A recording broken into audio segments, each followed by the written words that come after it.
안녕하세요. 여러분의 행복한 노후를 위해 노력하는 오케어 TV입니다. 동네 주민센터 내에서 복지부서에 가면 항상 문의하는 분들이 가장 많습니다. 주변 지인 중 기초연금 대상자가 되었다는 안내문을 받고 주민센터를 갔는데 국민연금을 많이 받아 연금 대상이 아니라는 이야기를 듣고 신청조차 안 했다고 합니다.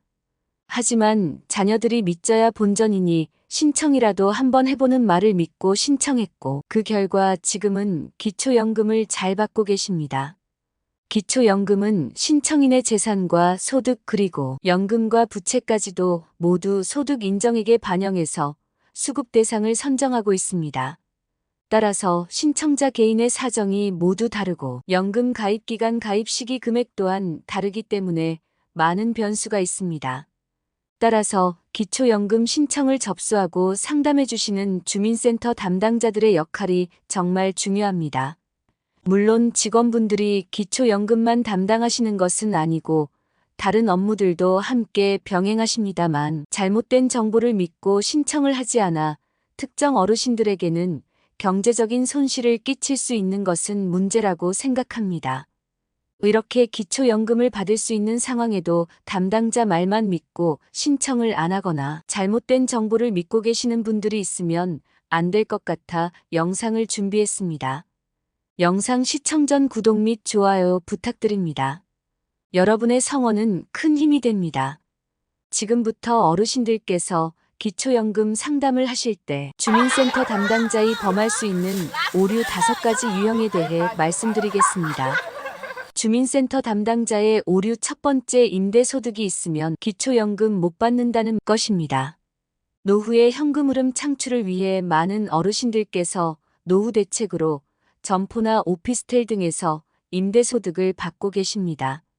하지만 임대소득에는 부동산 수수료 및 은행이자 등 경비가 발생합니다.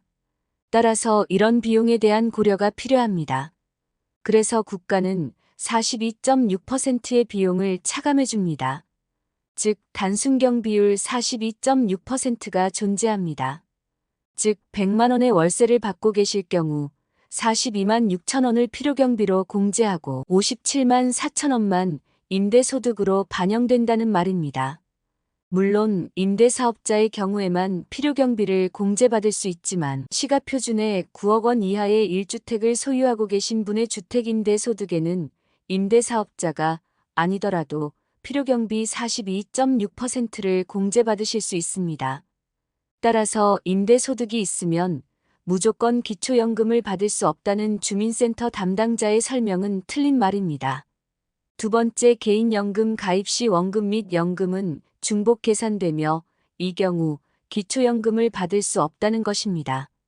예를 들어 원금은 1억 원이고 연금으로 월 50만 원씩 개인연금을 받는 분이 있다고 가정하겠습니다. 주민센터 담당자의 말대로 원금 1억 원은 금융재산에 포함되고 매달 받게 되실 50만 원의 개인연금은 기타 소득에 반영되어 중복으로 기초연금을 못 받는 것이 맞을까요? 정답은 받을 수 있습니다. 기초연금 신청조사 시 개인연금을 매달 50만 원씩 받기 전이라면 원금 1억 원만 금융재산에 포함됩니다. 또한 개인연금을 매달 50만 원씩 받고 계신 상황에서 기초연금을 신청하셨다면 원금 1억 원은 금융재산에서 제외되고 매달 받는 연금 50만 원만 기타 소득이 반영되는 것이 맞는 것입니다. 주민센터 담당자의 오류 세 번째, 월급 200만 원 이상이면 기초연금 못 받는다고 합니다. 요즘 같이 어르신들이 일하기 힘든 시대에 건강하게 오랫동안 일할 수 있는 것이 경제적, 정신적으로 축복이라 할 수 있습니다. 그렇다면 재산과 소득의 기본 공제 혜택을 알아보겠습니다. 먼저 일반 재산은 지역별 기본 공제로 주택, 토지, 자동차 등의 일반 재산에서 지역별 기본 공제 대도시 기준 1억 3,500만 원, 중소도시 기준 8,500만 원을 각각 공제해주고 있습니다.